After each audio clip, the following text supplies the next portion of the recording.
여러분 안녕하십니까? 여러분과 함께 그동안 기도에 관한 말씀을 나눴습니다. 성경에는 기도에 관한 내용이 너무나 많습니다. 많은 사람들의 기도문이 있습니다. 또 기도하는 자세도 있습니다.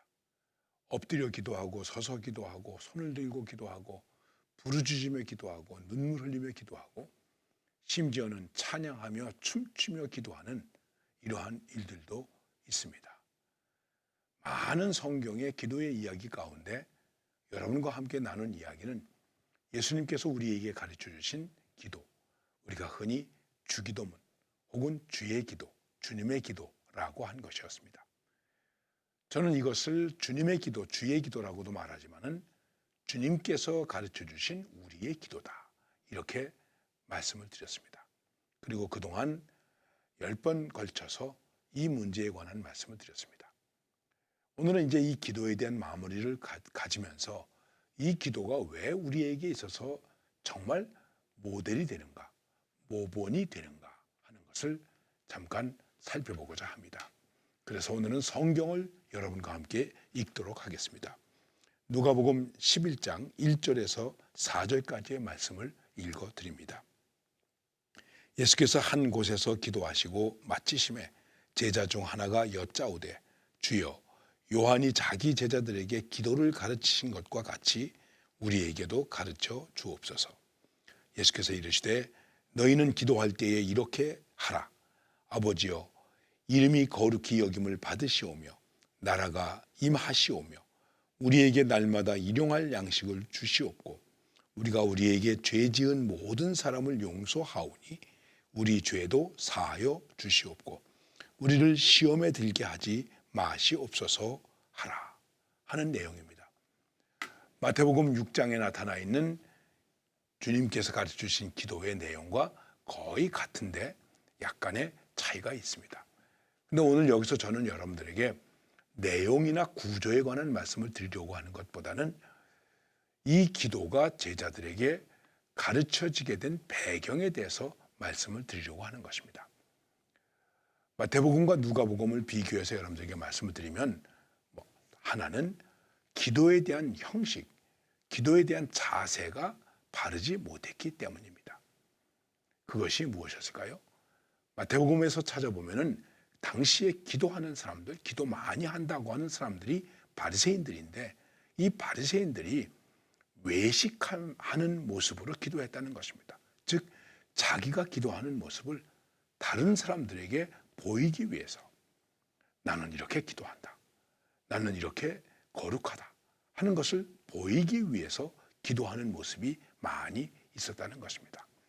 그래서 거기서 주님께서 많이 하신 말씀이 은밀한 중에 계시는 하나님께 은밀한 중에 은밀한 것을 보시는 하나님께 기도하라. 그들이 기도를 외식으로 했습니다. 금식할 때는 배고픈 표정을 지으면서 고통스러운 표정을 지으면서 기도했습니다. 그래서 예수님이 뭐라고 말씀하십니까? 금식할 때 머리에 기름을 바르고 얼굴도 밝게 하고 그리고 기도하라. 이렇게 말씀하신 것입니다. 그래서 이렇게 기도하라 하는 말씀을 하시게 되는 것입니다. 그런데 오늘 누가복음에 있는 말씀은 예수님께서 한적한 곳에서 기도를 마치시고 내려오셨습니다. 성경에는 예수님이 기도하신 모습에 대해서 많이 말씀하고 있는데 그 예수님이 기도하신 모습은 한적한 곳에서 홀로 새벽 미명에 또는 밤을 새워가면서 기도하셨습니다. 그러니까 이 말씀 속에서 우리가 생각할 수 있는 것은 예수님에게 있어서 기도는 하나의 습관이 되었다는 것입니다. 홀로 한적한 곳에서 그리고 밤을 새워 또는 새벽에 기도하셨다는 것입니다. 여기서 우리는 기도의 모습을 어떻게 생각해야 되겠습니까? 물론 많은 사람들이 함께 모여서 주여 하고 부르짖으면서 기도하는 것도 중요한 것입니다. 미스바 광장에 모여서 기도한 것처럼 그런 것들도 필요한 것입니다. 그러나 정말 우리가 기도한다고 할 때 기도에 홀로가 필요하다는 것입니다. 또 하나는 조용함이 필요하다는 것입니다. 홀로 조용히 기도하셨습니다. 예수님의 기도의 모습입니다. 이러한 예수님의 기도의 모습, 기도의 생활을 보면서 제자들이 예수님에게 이렇게 말씀하십니다. 우리에게 기도를 가르쳐 주소서. 하나는 사람들의 기도의 태도가 잘못된 것을 보시고 그것을 바로잡아 주시려고 기도를 가르쳐 주셨고, 그리고 또 한 가지는 제자들이 기도를 가르쳐 주세요 하는 것 때문에 기도를 가르쳐 주시게 되었다는 것입니다. 두 가지이죠. 우리는 기도를 합니다. 그런데 우리의 기도가 과연 바르게 되었나, 이거를 늘 살펴야 됩니다. 지금 내 기도의 자세가, 내 기도의 태도가 바른 것인가, 이것을 깊이 살펴볼 줄 알아야 된다는 것입니다. 여러분, 목회하면서 그런 모습을 봅니다. 우리가 기도할 때에 옆 사람에게 방해가 되지 않도록 기도해야 되는데, 옆 사람에게 방해가 되도록 기도하는 경우도 우리는 종종 봅니다. 여러분, 지금 내가 기도하는 것이 옆 사람에게 방해가 됩니까? 아니면 도움이 됩니까? 다른 사람이 기도하는데 도움을 주고 있습니까? 이런 것들에 대한 아주 가장 작은 것 같지만 우리의 기도의 태도에 배려가 필요하다는 것입니다. 그리고 주님, 제가 어떻게 기도해야 됩니까? 기도를 가르쳐 주세요 하는 자세가 필요합니다. 이 얘기 속에서 우리가 생각할 수 있는 것이 무엇이겠습니까? 제자들도 기도의 중요성을 깨달았다는 것입니다. 아, 기도는 참으로 중요하구나.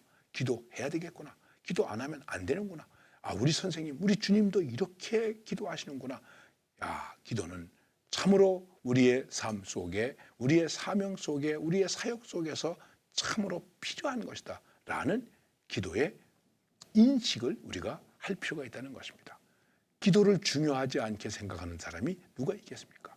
그런데 우리가 기도를 별로 그렇게 중요하지 않게 생각하는 경우도 있습니다. 우리는 또 쉽게 이렇게 생각할 수도 있습니다. 뭐 꼭 그렇게 기도해야 되는가? 구하기 전에 주님께서 다 아신다고 그러셨는데 주님께서 다 알아서 하시겠죠. 그래서 주님, 저는 모릅니다. 주님이 알아서 하십시오.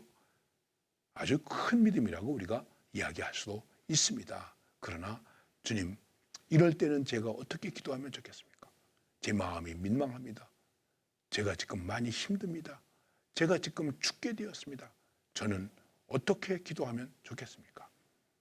예수님이 십자가상에서 엘리 엘리 라마 사박다니 이렇게 말씀하셨습니다. 여러분, 우리의 상황 속에서도 엘리 엘리 라마 사박다니, 나의 하나님 어찌하여 나를 버리시나이까? 어찌하여 나를 이렇게 내버려 두십니까? 만일 그런 상황이 있다면 어떡하시겠습니까? 하나님, 이게 뭡니까? 그리고 원망하시겠습니까? 주님, 나는 지금 정말 하나님께로부터도 버림을 당한 것과 같은 이러한 비참하고 힘든 처지에 있습니다. 제가 어떻게 기도하면 좋겠습니까? 이렇게 기도를 가르쳐달라고 기도를 요청하는 것도 우리의 기도의 생활에 있어서 매우 중요하다는 것입니다. 그리고 바로 이런 것이야말로 무엇이겠습니까? 제자들은 이게 경건한 생활이로구나. 이게 영적 생활이로구나. 우리의 영성적인 생활이로구나 하는 것입니다. 자, 쉬지 말고 기도하라. 성령 안에서 무시로 기도하라. 기도는 호흡이다. 호흡은 잠깐만 멈춰도 내가 질식되거나 죽지 않습니까? 기도는 우리의 모든 삶 속에서 뗄래야 뗄 수 없는 정말 꼭 필요한 것입니다. 이 기도를 통해서 어떻게 되겠습니까? 내가 하나님을 의지하죠. 내가 하나님을 믿죠. 내가 하나님을 사랑하죠. 내가 하나님께 모든 것을 맡길 수 있죠. 기도가 우리의 모든 것을 다 주도해 나가고 있다. 이렇게 생각할 수 있는 것입니다. 그래서 기도를 가르쳐 주옵소서 하는 그 속에서 우리가 생각할 수 있는 것은 기도에 대한 간절함, 기도에 대한 뜨거움을 가지고 있었다는 것을 말할 수도 있는 것입니다. 그리고 그러한 제자들의 부탁을 들으시고서 그래, 이렇게 기도하라 하고 주님께서 기도를 가르쳐 주신 그 이유는 무엇이겠습니까? 기도해라. 이렇게 기도하라. 그리고 또 한 가지는 우리가 조금 더 깊이 생각해 보면 나와 같이 기도해라. 나도 기도했다. 그냥 우리가 생각해 볼 수 있겠죠. 하나님의 아들이신데도 기도했다. 이 예수님의 겟세마네 동산의 기도에 대해서 나중에 히브리서 기자가 뭐라고 말합니까? 눈물과 통곡으로 기도했다. 그가 아들이신데도 눈물과 통곡으로 기도했다. 예수님이 하나님의 아들이심에도 불구하고 눈물과 통곡으로 기도했습니다. 우리는 어떻게 기도하겠습니까?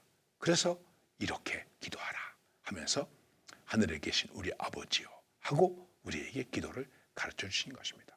자, 그 기도의 내용에 대해서는 제가 부족하지만 그동안 여러분들에게 몇 차례 말씀을 드렸기 때문에 그 내용에 대해서는 다시 설명하지 않겠습니다. 그런데 우리가 이 기도에서 알 수 있는 것은 무엇이겠습니까? 기도가 복잡하지 않았다. 기도의 시간은 30초 정도밖에 되지 않습니다. 짧게 하느냐 길게 하느냐의 문제가 아니죠.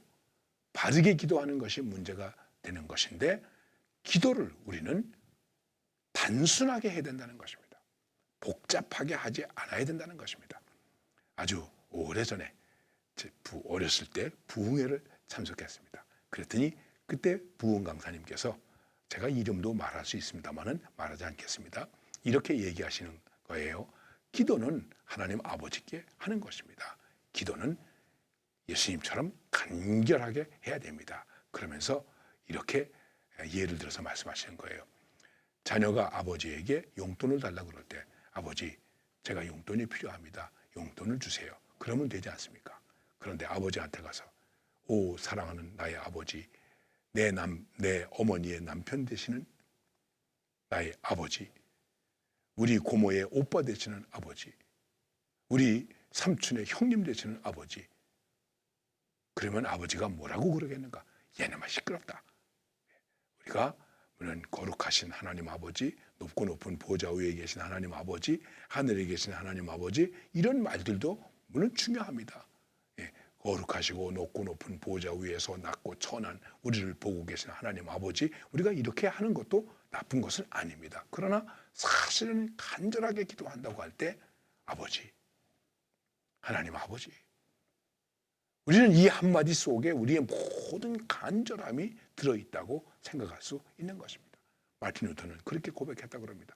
하늘에 계신 우리 아버지 이 한마디만 마음속에 담아도 벅차오르는 이 마음속에 벅차오르는 충만함을 감당할 수 없었다.